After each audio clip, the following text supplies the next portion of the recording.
Assalamualaikum warahmatullahi wabarakatuh. Perkenalkan, nama saya Anissa Aulia Ramadhani dengan NIM S1S12203 dari kelas A jurusan Teknik Informatika.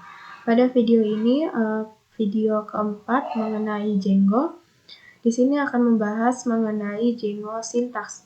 Oke, untuk materinya kita langsung saja dari Web3School. Nah, sintaks Django untuk variabel Django ini. Jadi, dalam template Django itu, kita akan merender variabel dengan memasukkannya ke dalam tanda kurung kurawal. Nah, pada Visual Studio Code, pada templates, folder templates, kemudian template.html, di sini kita menuliskan tag H1 hello, kemudian tanda kurung kurawal untuk yang akan merender variabel, yaitu first name, how are you. Setelah itu kita buat variabel dalam tampilan, yaitu dalam tampilan views.py yang bernama konteksnya itu first name-nya Anissa. Nah, tapi di sini yang masih tertampil hanya hello, how are you. Mengapa Anissa ini dia belum tertampil?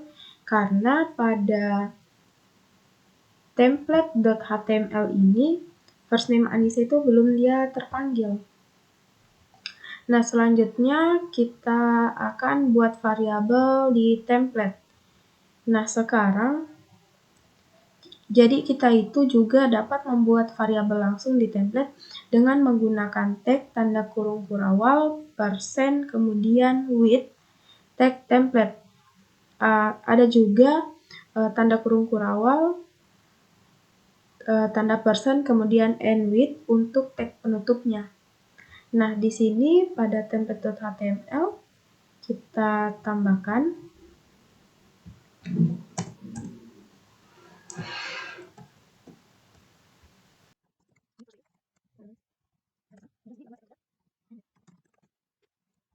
Nah, setelah itu kita akan mempelajari lebih lanjut tentang tag template di bab berikutnya. Coba kita jalankan dulu pada testing. Nah, di sini sudah data dari model. Jadi, contoh di atas itu menunjukkan pendekatan mudah tentang cara membuat dan menggunakan variabel dalam template. Biasanya, sebagian besar data eksternal yang ingin digunakan itu dalam template berasal dari model. Member yang akan kita gunakan pada banyak contoh di bab berikutnya itu, dan juga mengekstrak data darinya dalam tampilan member. Kita juga itu harus mengimportnya ke file views.py. Nah, pada member views.py di sini konteksnya saya ganti menjadi. Nah, sekarang kita akan menggunakan data di template.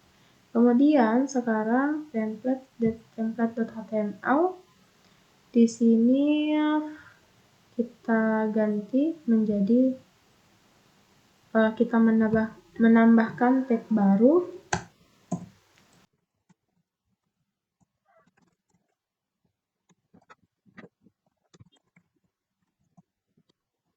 Setelah itu, jadi kita itu sudah menggunakan tag template Django, yaitu tanda kurung kurawal persen kemudian for untuk melakukan perulangan anggota. Selanjutnya kita beralih pada Django text atau tag dari Django. Jadi pada tag dari template ini, dalam template Django itu kita akan melakukan logika pemrograman seperti mengeksekusi pernyataan loop, if, dan for. Jadi kata kunci if dan for itu disebut sebagai tag template di Django. Untuk menjalankan tag template itu kita mengapitnya dalam tanda kurung kurawal kemudian persen. Pada template kemudian template.html di sini kita menambahkan tag baru.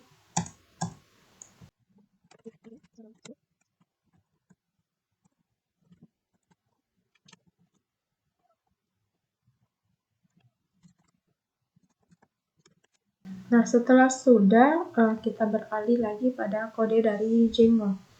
Tag template adalah sebuah cara untuk memberitahu Django bahwa inilah sesuatu yang lain daripada HTML yang pada biasanya. Tag template memungkinkan kita untuk melakukan beberapa pemrograman di server sebelum mengirim HTML ke klien. Nah, pada template, kemudian template.html, di sini for x in my members, kemudian li first name and for. Di bab berikutnya kita akan mempelajari tentang tag template yang paling umum. Ini ada autoscape, block, comment, dan lain-lain. Selanjutnya lagi, kita beralih pada Django if else atau Django if tag. Jadi, statement if atau pernyataan jika. Pernyataan if itu mengevaluasi variabel dan mengeksekusi blok kode jika nilainya benar.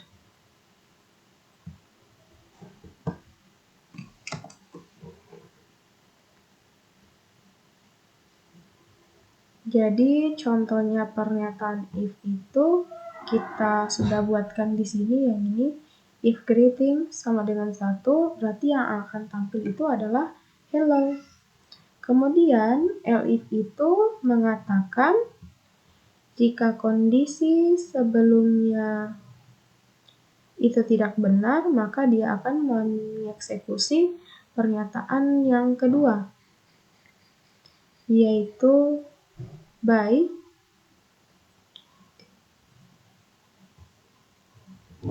Selanjutnya, kalau tidak, ada juga namanya di sini. Di sini kita belum nambahkan elif, kita tambahkan dulu.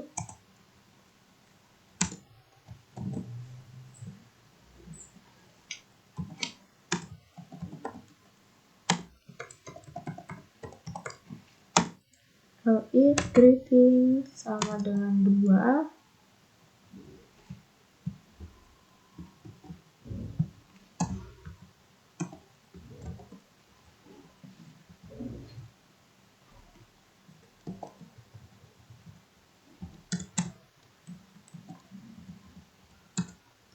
welcome. Nah, di sini saya ulangi, jadi if itu dia itu mengevaluasi variabel pertama dan juga akan mengeksekusinya itu jika nilainya benar. Nah, jika dia tidak masuk pada pengkondisian pertama, maka dia masuk pada kondisian yang kedua, yaitu elif greeting sama dengan 2. Elif ini mengatakan jika kondisinya sebelumnya tidak benar dan pada pengecekan pertama if, maka dia akan mencoba kondisi ini.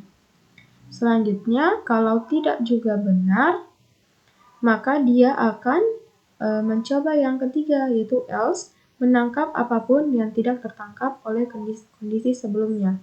Kemudian di sini operator sama dengan digunakan untuk memeriksa apakah suatu variabel sama dengan satu nilai, tetapi masih banyak operator lain yang dapat digunakan, atau bahkan dapat membatalkan operator tersebut jika ingin memeriksanya suatu variabel tidak kosong.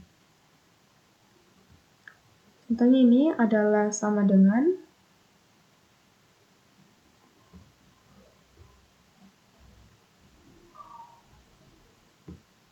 Ini adalah sama dengan. Kemudian kalau misalnya di sini, kalau untuk tanda tidak sama dengan, dia menggunakan tanda seru kemudian sama dengan. Kemudian ada tanda kurang dari, ada kurang dari atau sama dengan, ada lebih besar dari, ada lebih besar atau sama dengan, ada tanda dan. Kalau tanda dan itu berarti kita menggunakan and. Kalau atau menggunakan or. Kalau dan atau berarti kita menggunakan and dan juga or. Kemudian selanjutnya tanda kurung itu tidak diperbolehkan dalam pernyataan if di Django.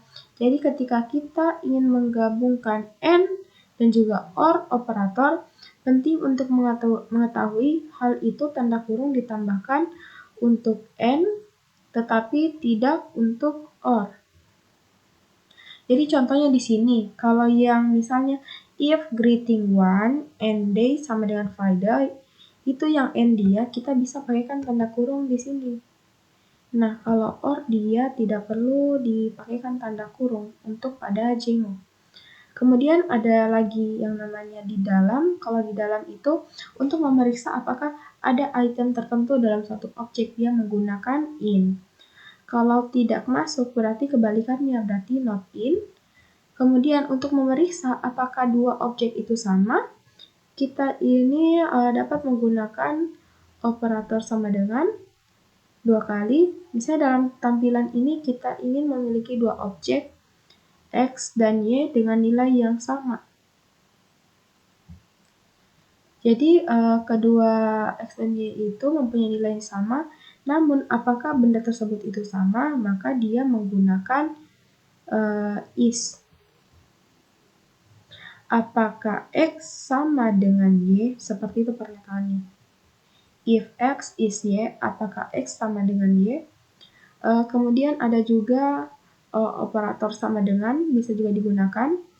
Jadi kedua objek di atas itu sama. Jika memiliki dua objek yang menunjukkan satu objek yang sama, operator is ini dia mengevaluasi menjadi benar.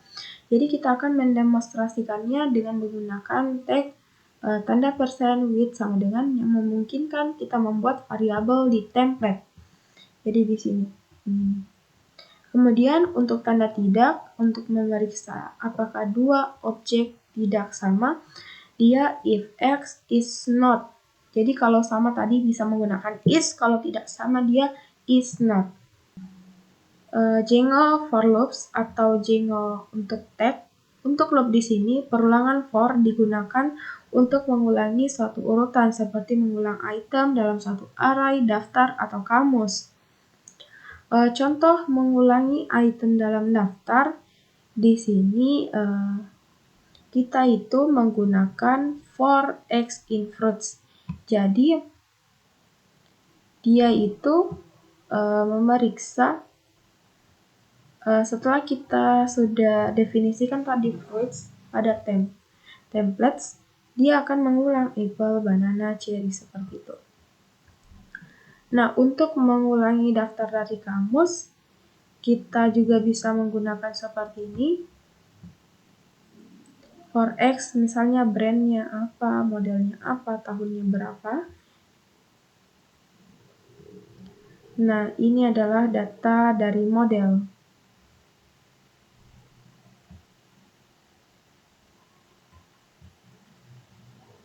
Nah, kalau empty dia itu untuk digunakan jika objeknya itu tidak ada. Kemudian ada variabel lingkaran. Django juga itu memiliki beberapa variabel yang tersedia untuk kita sendiri dalam satu lingkaran. Ada for loop.counter dan seterusnya sampai dengan ref counter norm. Kita lanjut untuk komentar dari Django atau Django comment.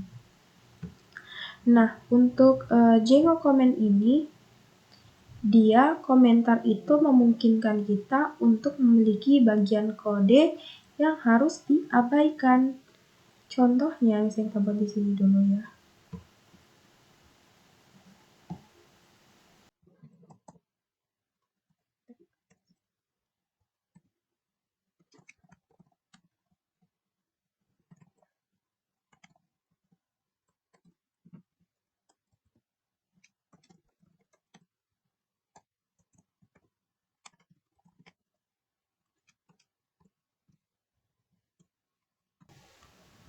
Nah, untuk membuat komen pada Django itu, dia harus seperti ini. Ada pembukanya, tanda kurung kurawal, persen, kemudian komen, kemudian diakhiri tanda kurung kurawal, persen, and comment.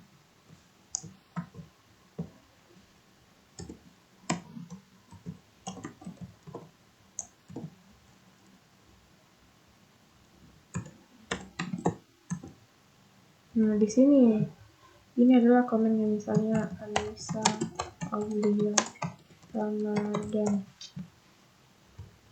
Nah, untuk deskripsi komentar juga bisa juga kita masukkan di sini. Deskripsi komentar misalnya this is name, seperti itu untuk deskripsi dari komentar. Kemudian ada lagi namanya komentar lebih kecil. Jadi juga kita itu misalnya di sini ya. Yang ini saya copy.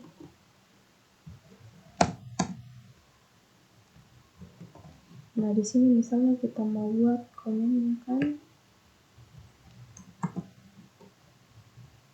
Welcome Anissa Aulia Ramadhani. Di sini kita menggunakan tanda seperti ini. Nah, ini dia menjadi komen. Misalnya S1S122 003. Selanjutnya juga ada komentar di tampilan. Misalnya di sini pada komentar di tampilan juga bisa. Pada views.py yang ini. Misalnya kita ingin pada dev testing. Di sini konteksnya my members. Kita bisa jadikan sebuah komen tanda ini. Nah, maka itu sudah menjadi komen. Kita tambahkan tanda pagar. Selanjutnya adalah Django include. Nah, pada Django include tag ini atau menyertakan. Jadi tag include itu memungkinkan kita memasukkan template ke dalam template saat ini. Ini berguna bila Anda memiliki blok konten yang sama untuk banyak halaman.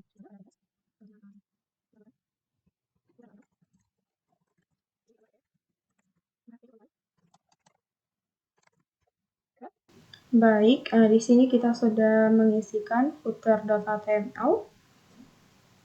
Selanjutnya pada templates, kemudian template.html, kita juga bisa menambahkan.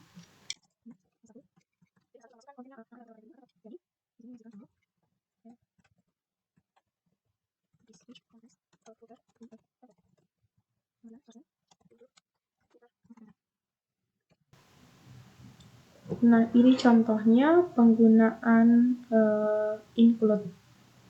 Kemudian juga bisa juga kita menggunakan with. Kan ini kita menggunakan include, sekarang kita mau gunakan with. Dalam file yang disertakan merujuk ke variabel dengan menggunakan sintaksis tanda kurung awal kemudian nama variabelnya. Kemudian di sini misalnya pada templates kita buatkan my menu.html.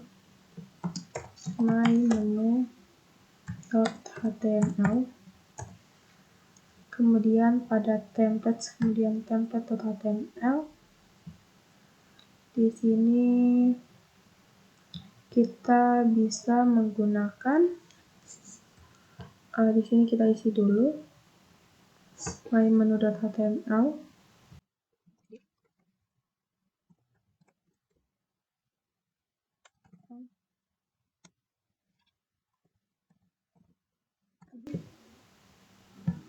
Kemudian pada templates, kemudian template.html, kita masukkan ini include my menu.html